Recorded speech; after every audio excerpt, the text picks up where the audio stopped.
All right, so good morning, everyone. We're going to go ahead and get started out of respect to time. Our name of our presentation is called Taking It to the Third Space, Uncovering Biases Through the Use of Selves. And we're going to start out actually with a poem.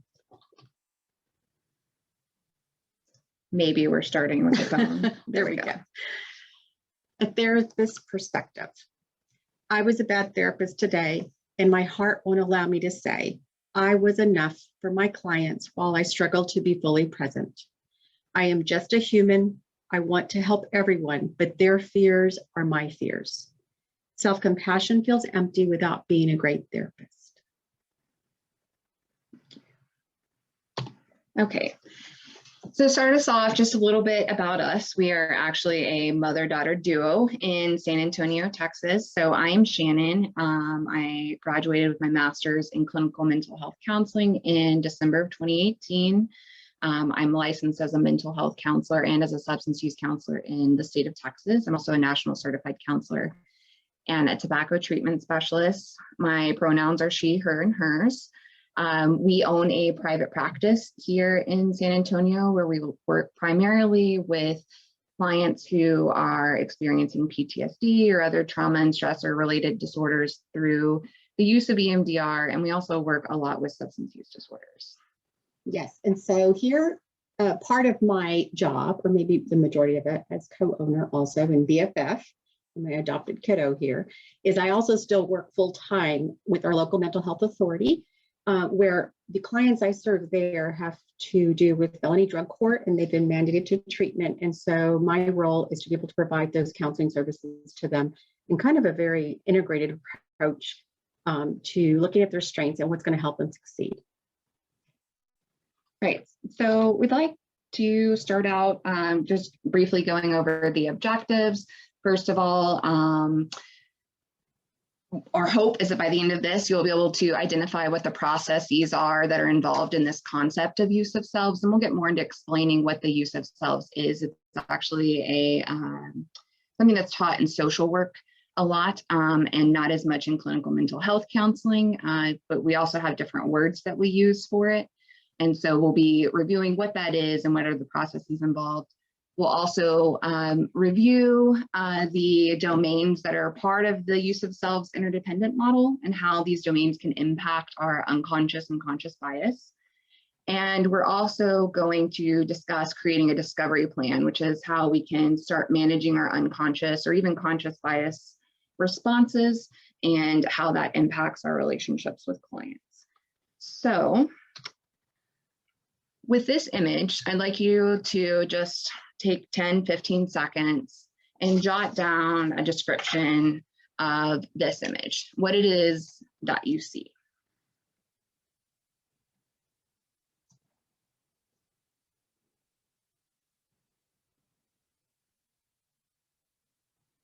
Okay. So many of you, I'm sure, wrote down these two words at the least: Black male. So Black male. So let's start talking about bias, implicit and explicit bias, which are two different types. Implicit is the type of bias that we're unaware of. It's something that's out of our consciousness. It's in our perceptions, and it's kind of this distorted lens that we see the world. There's this book, Biased by Dr. Eberhardt. I would certainly recommend this book in understanding hidden prejudice and how implicit bias can impact us. And so I'd like you to think of this image. I'm going to go back to it.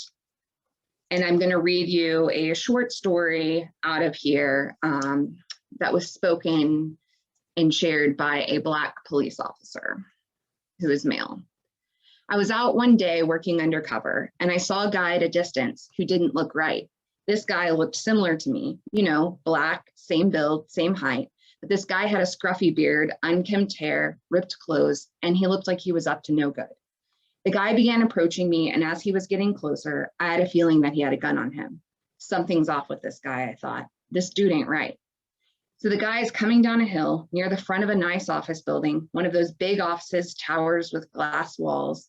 And as the guy is approaching, I could not shake the feeling that he was armed and dangerous. As I got closer to the building, I lost him for a second, and I began to feel panicked. Suddenly I see the guy again, but this time he's inside the office building. I could see the guy clearly through the glass wall. He was walking inside the building in the same direction and at the same pace I was walking. Something was wrong. When I quickened my pace, I could see him quicken his pace. And finally, I decided to stop abruptly, turn, and confront the guy. He stops too, and I look at him face to face. And when I look in his eyes, a shock went through me. I realized that I was staring at myself. I was the person I feared. I was staring at my own reflection through the mirrored wall. That entire time, I was tailing myself. I was profiling myself.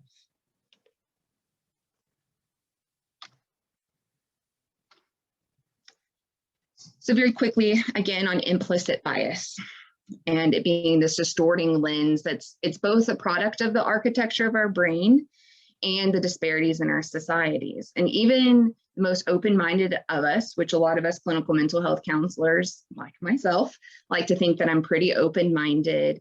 But I certainly have my own implicit biases that are kind of ingrained in my white privilege and in the environment that I was raised in prior to being adopted by my Latina mother. And so the ways that this impacts our perception, our attention, our memory, and our actions, and how this can happen in just a split second. The good news is that we're not doomed and we're held hostage by this bias, but this change does require that we have that open-minded attention. Again, implicit bias is the unconscious bias and explicit is conscious. So just a few highlights on here. I'm not going to read all of this to you. You will have access to the PowerPoint after this. You can either email us or the moderator to gain access to that. So you can read through this yourselves. But the highlights of this are when we look at the social categories that we sort people in and how those different categories have beliefs and feelings associated with them that impacts our actions. So this is done through beliefs we have about social groups or stereotypes or the attitudes that we have about them, which is prejudice. Whether good or bad, justified or unjustified, our beliefs and attitudes become so strongly associated with whatever category that they're automatically triggered within that it affects our behavior and decision making.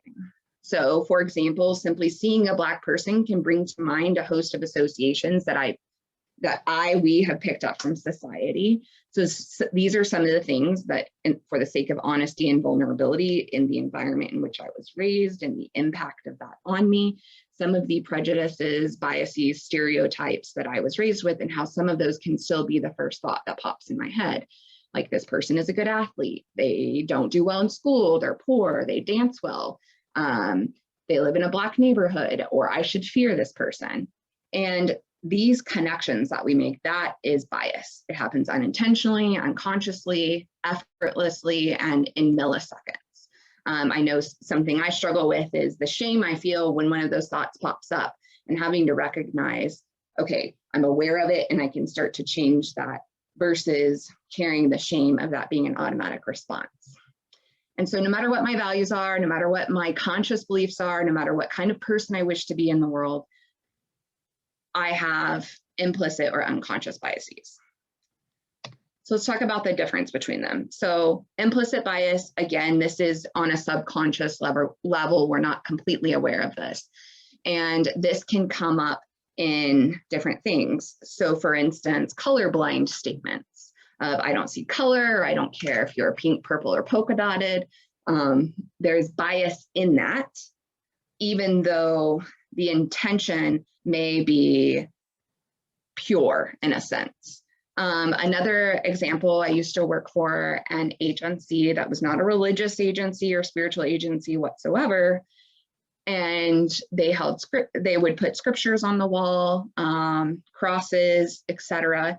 And we live in the Bible Belt. So to the majority of people in the area, that's not offensive. However, if I were to put my Buddha statue or Gandhi quotes or anything like that in my office, that would be offensive to more. And so one of the things that I experienced with the clients I was serving is that every now and then there was that client that had religious or spiritual trauma, and seeing this would reactivate that in them. So even though the staff there had pure intentions by hanging up meaningful messages to them, it was not without bias. The next example of implicit bias, this is a personal example. I broke my leg almost 2 years ago, and I had to utilize a wheelchair for about 6 months. And in that time period, I had these profound experiences at the grocery store. It was either one of two things. One, people would treat me as if I was invisible, like they could not even see me. Two, people certainly noticed I was there and had this like sympathetic, not empathetic response to me, like I was incapable of grocery shopping. And it was this rude awakening for me, because I am your typical able-bodied person prior to this experience. And when I would go to the grocery store and when I was walking on both legs, and I was having these memories of, I would see someone in a wheelchair and I'd be like, oh, excuse me, let me get out of your way. And on the outside, my message is, oh, I don't want to get in your way. But when I was honest with myself, my message was, you're moving too slow for me, hurry, just let me get by. So certainly it took a different personal experience to bring that awareness to me, but I've not cut off anybody who utilizes a wheelchair since then. The last one I want to talk about on an implicit bias is the phrase, my client. We fall into this all the time. I catch myself in this all the time. I think of the Black clients that I serve. I'm a white woman, and when I am calling a client my client, I'm indicating possession. And as a white woman talking about a Black client, that to me sounds a lot like slavery and ownership, and that can perpetuate some of those biases and those unconscious beliefs. So instead, we prefer to utilize the clients we serve or the fellow humans we serve, because even the word client can get a little tricky when we're talking about trying to approach it from this egalitarian relationship. Explicit bias. I have Uncle James as an in-law, and of course this name is disguised. So explicit bias happens when we are fully aware of whatever our bias is, and there's like no F's given. We don't apologize for it. We're proud of it. So I certainly have this uncle. And for instance, a couple of years ago, I posted something on Facebook, a Black Lives Matter post. And then all of a sudden, I received a screenshot from this uncle of what I had posted, and it said that my life didn't matter. And so his perspective is the white lives matter, the all lives matter, and not understanding the Black Lives Matter. I give you plenty of other examples of his explicit bias against LGBTQ community, racism, sexism, etc. But that would be explicit bias. The whole White Lives Matter movement, I cannot even say that out loud without my chest hurting, and I couldn't even write it all out here, but I think that speaks for itself. And then other examples would be this overt, so not covert, implicit is the covert, but overt racism, sexism, homophobia, ageism, ableism, classism, xenophobia, religious prejudice, any of the isms, any of the things that you can think about. All right, so as a fairly recent graduate 3 years ago from a clinical mental health counseling program, one of the things that I was taught was to be value-free when I walked into counseling sessions. However, then I walked into counseling sessions and I noticed that I could not be value-free. I thought something was wrong with me. I thought I was broken as a counselor. I was doing it all wrong. I didn't belong in this field, all of that imposter syndrome because I wasn't value-free in the sessions. And then, thankfully, I have a mom, an adopted mom, who went to social work school and became aware of the concept of use of selves, which we'll get into in a second, and recognizing that when a client comes into my office, they bring themselves and all their stuff with them. Some may have their guard up, some may have it further down, but they're bringing themselves.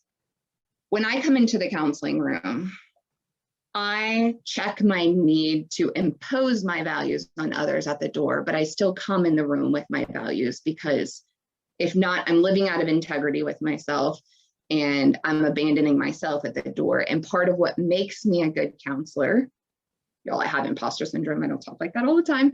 Part of what makes me a counselor is my lived experiences, is these things that make me me. Those are the things that help me connect with people outside of the counseling room and inside. So these, real quick on these images, we are EMDR providers. And so we did a EMDR and art therapy, creative interventions workshop a couple of months ago. And at the beginning, they had us draw both of our hands. And on one hand, we had to write all the things that we were bringing in with us that day. So on the left, you'll see my mom's or Nancy's. So she was obviously in a little bit better of a mood than I was that day. So she was a little irritated. I remember her being a little sick. She had gotten the second vaccine recently. She was curious. She was excited, a little anxious, because she gets anxious at things like this, but she was full of joy, a little tired. But she was good. Me, I was cranky and struggling with a lot of my own. If you're familiar with EMDR, the NCs, the negative beliefs about myself. So I am broken, but at the same time, I felt loved. I was tired. I was anticipating a lot of stuff. I was a little floaty because I had a lot of things on my mind. And then I had some physical pain and self-doubt. So again, thinking about us going into this training with these things, it's a beautiful picture of what kind of things am I bringing into my session. For instance, I have a nerve disorder I developed from breaking my leg. And so even though physical pain is something that I'm constantly aware of, how does that impact me in session? I can't ignore it. I have to use my footstool and sit in my little orthopedic chair, even though I'm in my 30s, and all of those things, but that still impacts me as a counselor. All right. Okay. So, okay, never mind. I'll keep going. All right, so taking it to third space again. So what is this? What is use of selves? So going back to kind of some clinical mental health counseling research, one of the things that I was taught in school is that the relationship is the most reliable predictor of positive clinical outcomes, independent of psychotherapy approaches and outcome measures. So we're both a little nerdy, and we never have to worry about getting our CEs for the year. We always have like 3 or 4 times however many we should have. And we really like interventions. We both have some type A characteristics, and we really like, oh, here's the problem, here's the intervention, yay, solution. However,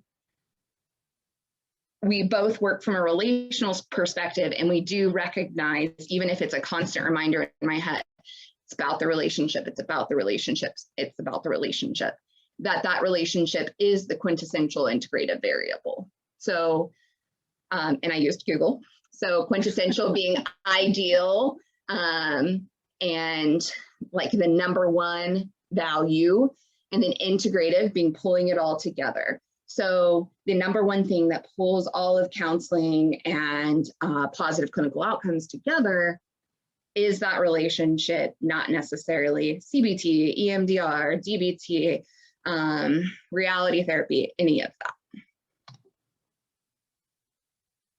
So third space. Essentially, we have the client bringing their stuff, as I was mentioning before, themselves to the room. We bring ourselves to the room. And when the two of those selves combine, that's where the magic happens. And this is what we call the third space. That's where the therapy and healing and transformation takes place. So when I look at Shannon, I see myself 20 plus years back then with those same educational components that were really drilled to me about being value free. Yet when we did the research on this, what was actually true was that this is not a new idea, yet there's been very little empirical evidence to date. And a big issue I found in reading the literature was that people don't know how to define this or put the words to it.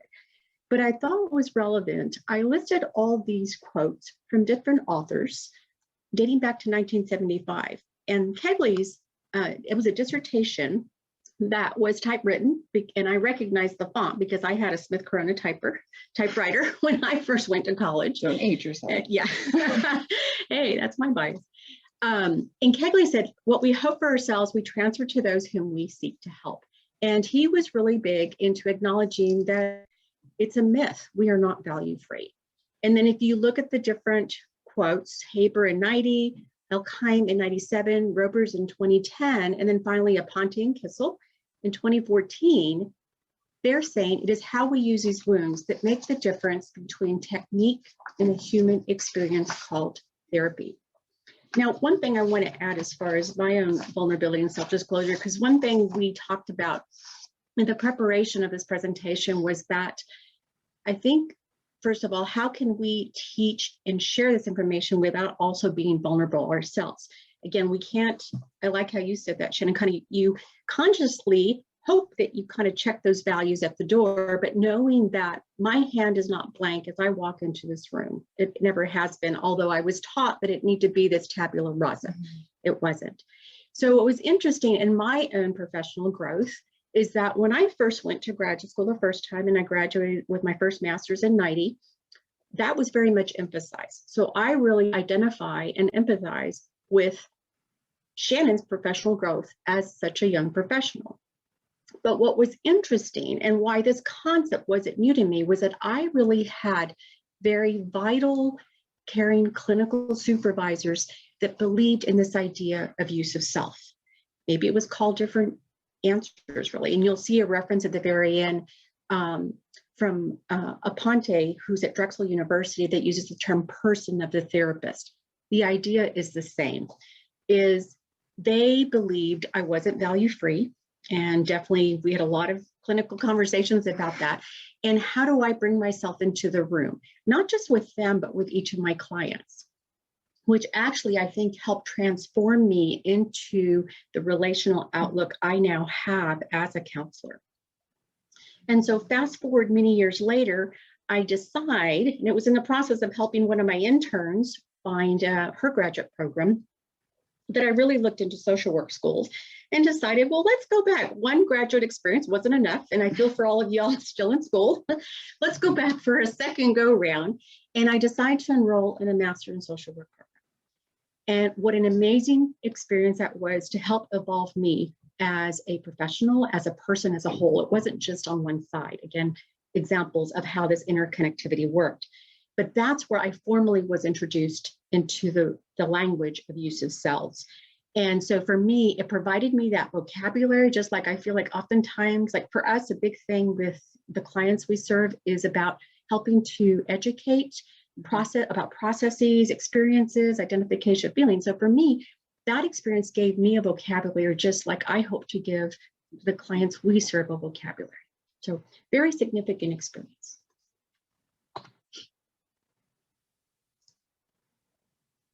We're almost there to the next slide. Maybe. There we go. So what's confusing about this concept is the fact that there's not one definition of use of selves. What you'll notice, though, is the different theoretical orientation have established how use of selves is incorporated into the therapy session.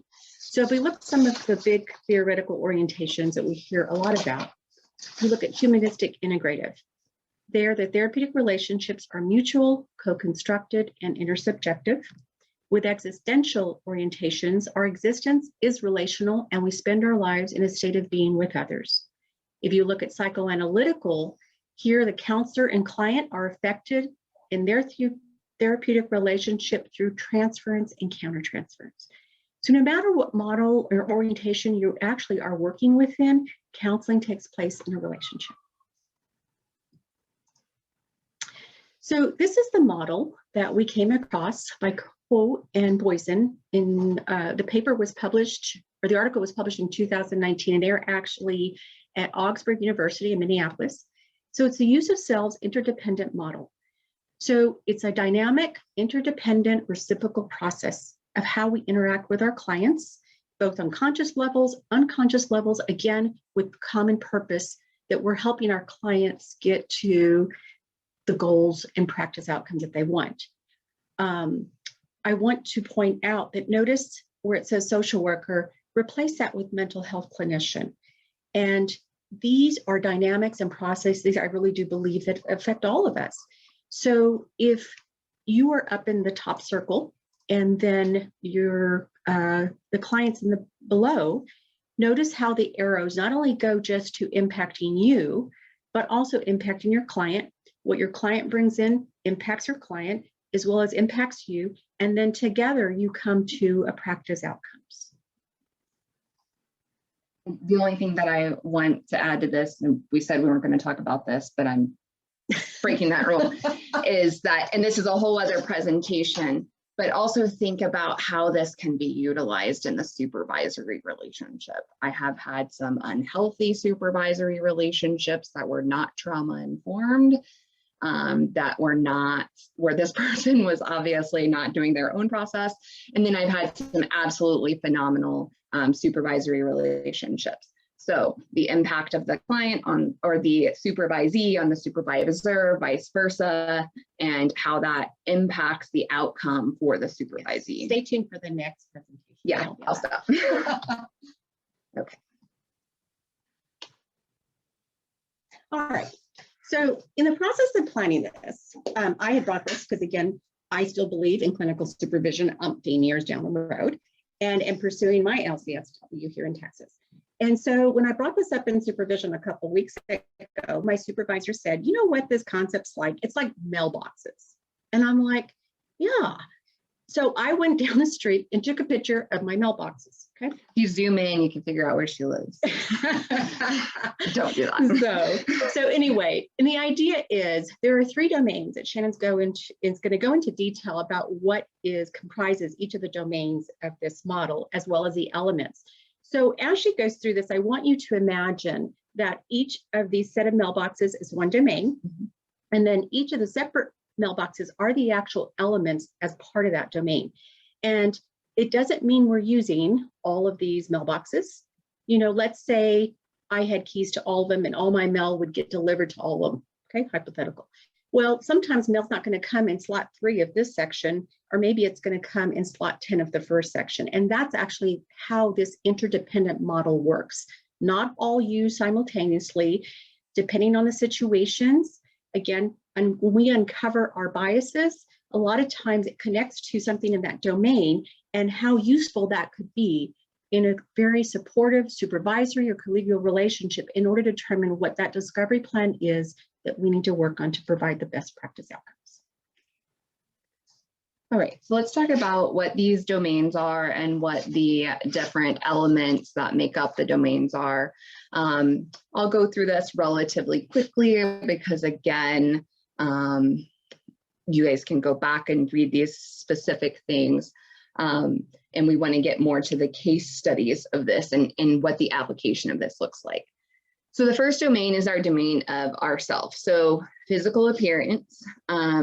Humbling for me to read about that because I would like to translate, I own my own business as in private practice counseling, to I should be able to wear yoga pants, tennis shoes, and a t-shirt every day. But being aware of even what I put on physically and how that impacts the message I'm sending to clients professionally.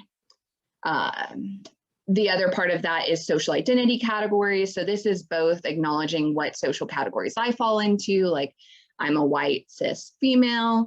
I am a part of the LGBTQ community. I'm but I'm married to a heterosexual man. So on the outside, it looks like I fit into this one category, but I also have my other identity as part of the LGBTQ community. Kinesthetic, so this is movement in session. So since we work with a lot of trauma, for instance, if I need to get something off of my desk and I'm working with a client, I'll say, I need to give them that heads up to be trauma informed. So I'll say, hey, I left my EMDR toppers on my desk. I'm just going to stand up and get those real quick because any of that sudden movement can obviously impact that third space. It also includes touch. We won't get too much into that. Some counselors fall into the never touch your client crowd, and then others fall into the, oh my gosh, hug every client, even in the middle of a global pandemic. So I know that we're all in different schools with that, but that touch does play into that. The other part of Selves is interpersonal sense of humor. In case you haven't noticed, that's one of my favorite. It also is those big 5 traits, our personal values and beliefs, narratives and history. So this is not in relation to countertransference, but rather what are the stories that I tell myself or tell others about my life and what have I experienced. Domain 2 is processes. So there's interpersonal processes, nonverbal communication. I talk with my hands a lot. And then there's sympathy and empathy. As counselors, we know to really work on that empathy and not sympathy piece, but sometimes that sympathy does come out of us. The paraverbal communication, so tone, pitch, volume, etc. And then the interpersonal part of it is that self-disclosure, that minimum self-disclosure when it will help the client. So when the purpose is to advance goals for that client. Knowledge, this is heartbreaking to my nerd self, but this is tiny. So this is part of where modality falls into, but this is like the knowledge, the school, all the training that goes into this. Then we have domain 3, which is context. So this is my critical self-reflection, looking at my own internal thoughts, processes, and perceptions, noticing like, am I having this reaction because I was taught directly and indirectly to fear this type of person?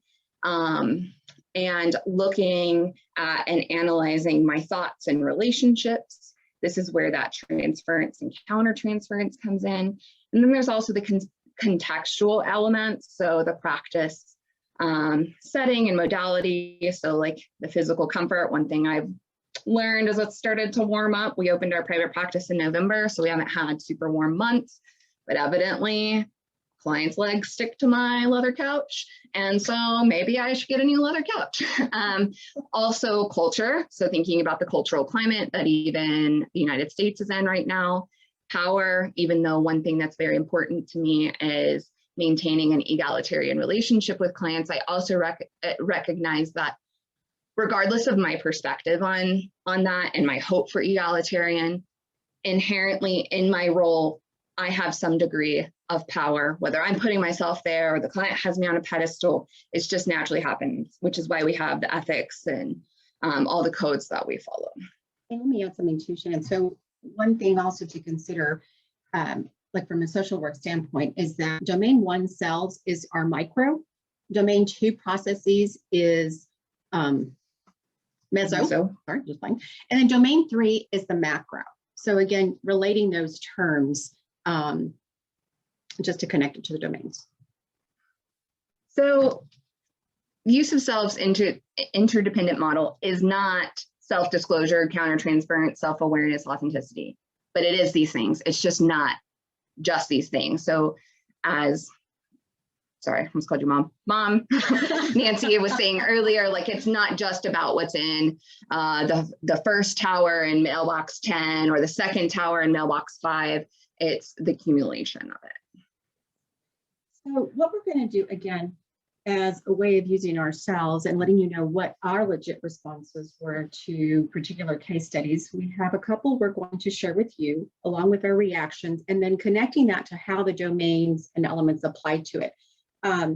These case studies, photos, case information have been disguised. These are photos from Getty Images. These are not photos of the clients, as well as all the other information has been disguised to protect our clients. So here is my case scenario, right? A 41-year-old Hispanic divorced female she had entered substance use outpatient treatment after her 14-year-old daughter was caught smoking marijuana at school. Now, the school counselor was worried about her daughter, of how she'd obtained the marijuana from mom, and thought it would be best to contact Child Protective Services to further investigate. Mom had failed to show up to some meetings with the school counselor, stating she overslept or she had to work. But when she did come to the school, her eyes were glassy, red, and she was not very well groomed. So Child Protective Services investigator determined that mom was not providing appropriate supervision and reported the mom be screened positive for marijuana. And that's what led to her enrolling in an outpatient treatment. So for just about 15 seconds, I want you to just jot down on your notepad, tablet, a few reactions you have to just the points made. You can use your typewriter too if you want. Yes. Humor. Okay.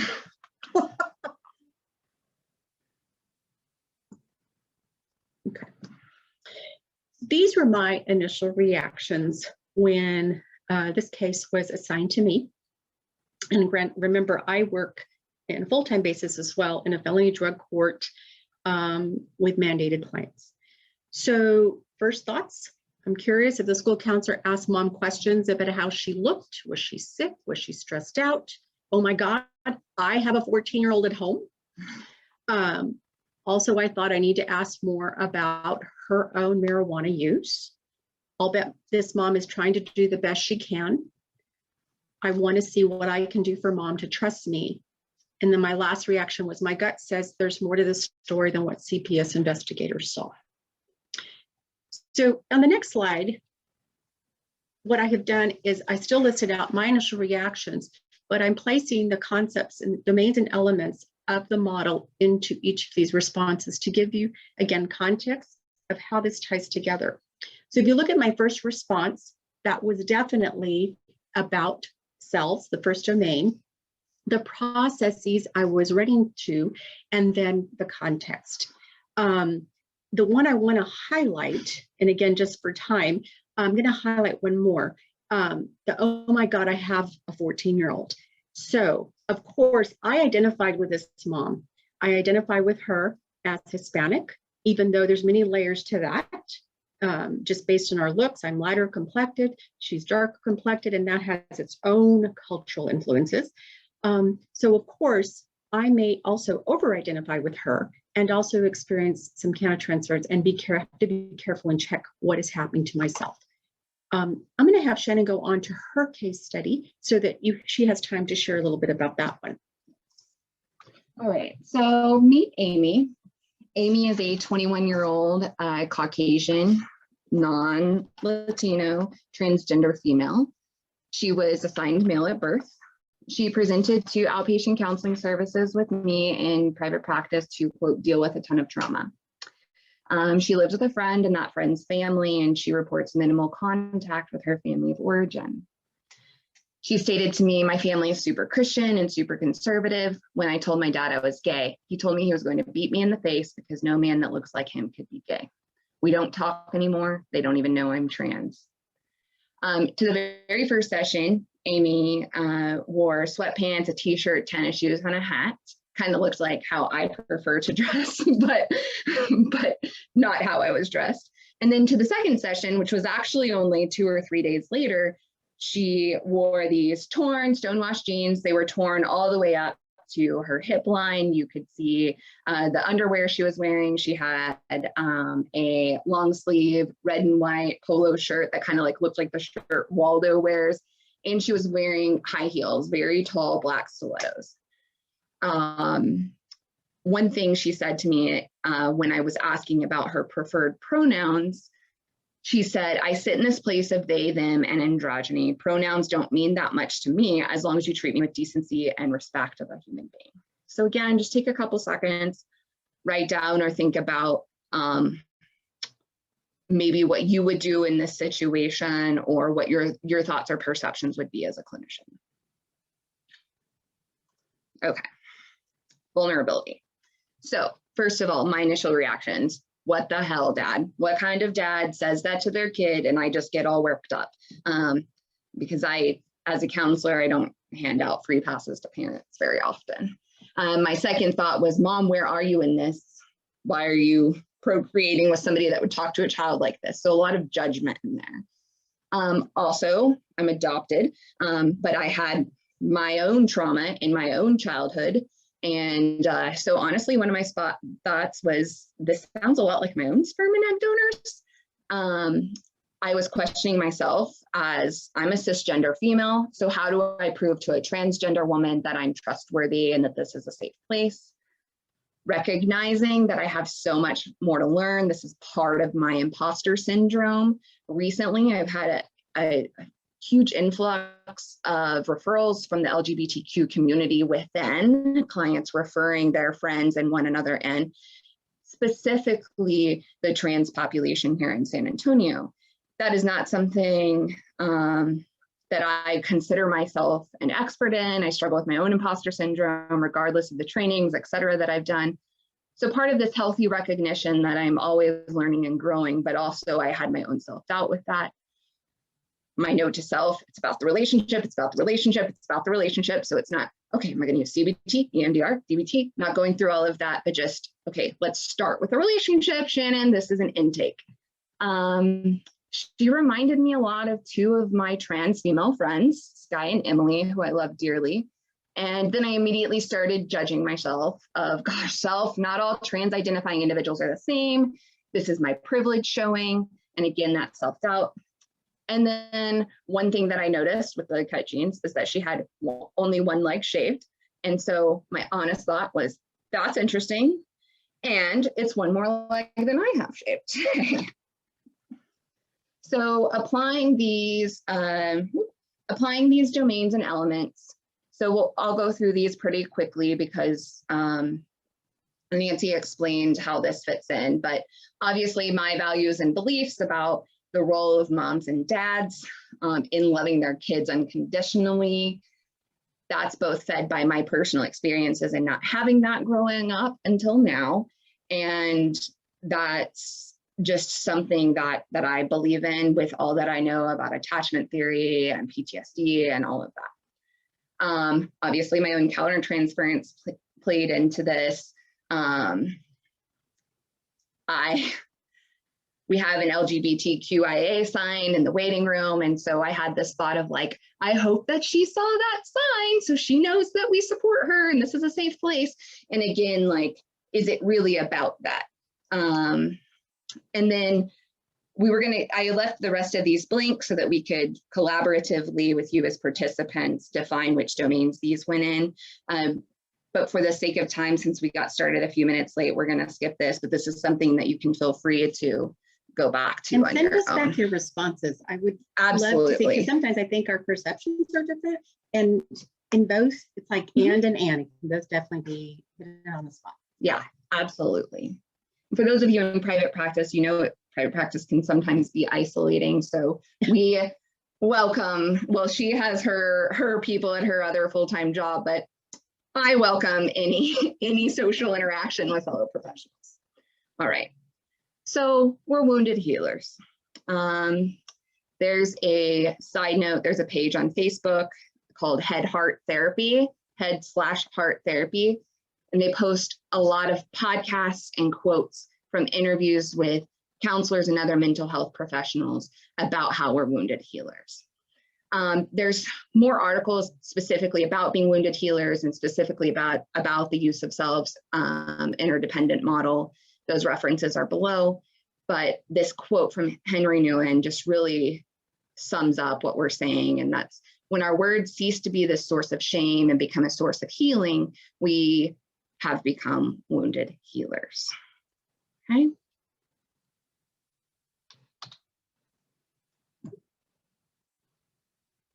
All right. Oh, sorry. So applying the domains to therapeutic relationship. Our clients get who we are today, flaws and all, not who we aspire to be. Imagine that you could write how you feel every day, like on one hand, and you're walking into a session, you bring that hand with you.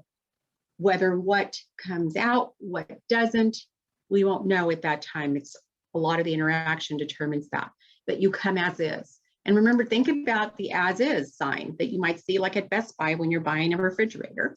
It comes with pre-existing conditions. It comes with all the faults. And again, these faults can be referred to as our biases, negative and positive, that we carry unconsciously or consciously. Yeah, and so real quickly, an example of this, we were working for a local mental health authority. At the time, we decided to open private practice, which is complicated because we don't have a ton of extra revenue. So we tried to do things like probably most people do when they open a private practice. Everything in our offices is from a garage sale and or Facebook marketplace. So one day we wanted a refrigerator for our waiting room so clients could have water and snacks. And again, those added elements to that third space, creating that comfort. And so I stopped at a garage sale. I met this sweet lady. I talked her down to $50 on a refrigerator, paid her cash, left. I was bragging to my mom how she was so sweet and how that was the day that the election had been declared for Biden. And so we had this conversation about it, and I was so excited for the super nice refrigerator. Long story short, got it plugged in, no cooling element. I'm stubborn. And so I spent hours and an embarrassingly large amount of money trying to repair this refrigerator myself. I think we probably invested like $200 total and maybe like 20 hours in me, like with a screwdriver trying to fix it. It wouldn't happen. And then until we were able to get a new one for like $80 on Amazon or something like that. So again, as is, that's how we come in. So your discovery plan. So what you're going to notice from when you're recognizing and having assistance with these biases is that there will be patterns, and these are referred to as signature themes. And this is a term that Harry Aponte references. There's no shame, no blame. We all have them. They're universal. They actually impact all of our clinical decisions. And that's why it is so important to have these supervisory and collegial relationships for that consultation. And one thing we were talking about yesterday was, and not just keeping it in our circle. So Shannon and I think a lot alike. We work really well together. So oftentimes we may have the same spin on a case, how important it is to consult with people that don't have that same spin, and then to bring that back to our own practice, because that definitely adds to the richness of how we can impact practice outcomes. Absolutely, because for me, sometimes when I come to you for case consultation or what would you do in this, I'm basically just looking in a mirror and hearing, exactly what I had planned to do. And part of that is like we have had so many of the similar experiences and with similar clientele, but the value of reaching outside my circle. Yes. So signature themes are lifelong struggles. They're not necessarily specific in our life, numerous and developed in our environments and usually under certain contexts. So this next slide actually will highlight the most common themes that fall under signature themes. Need for control, lack of self-worth, fear of being vulnerable, fear of rejection, connecting us to our emotional vulnerabilities, and they're definitely active factors that get triggered when we work with clients. If you would go on to the next slide, okay, Shannon, because here are two examples. These are actual examples of how a signature theme plays out. So I'm going to highlight mine, which is I am inadequate, not good enough. So I have been in the field years. Okay. Obviously, I graduated in 1990 from my first graduate almost program. as long as I've been alive. Yes. And she rubs that in all the time. So I repeatedly have at moments that imposter syndrome pops up. And so I was having a conversation with one of my clients in the private practice on Monday, and we were talking about her progress because that's a really big deal for her. She wants a therapy report card. So I had shared with her that, when I come into the room, I want to be there for her. I don't always know what we're going to do, yet I can be present to help be a witness to her story. She was shocked that I said that I wasn't the expert, because sometimes talk about power differential, that's how she sees me, and how we execute treatment in a way that is very relational. But yet, it's about the relationship, I have that same theme that runs in my sessions. The one on here that stands out to me most is the I don't belong in this profession. I'm the crazy one.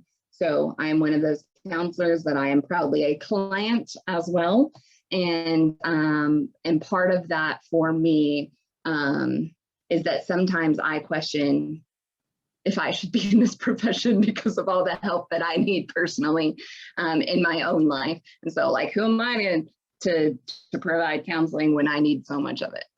All right, so this is the poem that we read in the beginning, but we've uncovered this part of reading again from the bottom to top. I apologize. So, being a great therapist feels empty without self-compassion. Their fears are my fears. I want to help everyone, but I am just a human. While I struggled to be fully present, I was enough for my clients, and my heart won't allow me to say I was a bad therapist today. I get chills. And so here's our references if you want to come back to any of that. Just want to point out when Nancy was talking about the person of the therapist and use of self. Again, if you choose to receive this PowerPoint, you can access these videos for additional training on it. They're about 30 minutes a piece. And then here's our contact information. Again, I'm Shannon, and this is Nancy. Please email us, call us, check out our website. We do provide EMDR therapy for adults. We have an office in San Antonio. We are doing in-person sessions, and then we also offer telehealth for Texans. So if any of this information you would like us to present at your agency, or any of it would be helpful, or if you have more questions for us or feedback, we love it, and we would love to hear from you and help however we can. I know we only have just like 2 minutes left, but I wanted to ask if you guys had any questions. Thank you, thank you, thank you. Yes, it's an area that we're very passionate about and always curious about what we can find next. And right now, our deal is on our vision boards. Maybe we need to do a PhD program together. Yes. And maybe take this up a notch. So who knows what's in store for us. So stay tuned. But thank you so much for being here. Absolutely. And if we can ever help in the future, or if you would like more of our stand-up comedy routines, then we're happy to offer that. So thank you so much for this opportunity. And thank you, Kevin, for moderating. You, Kevin. And Lorette, I believe you were moderating too, so thank you.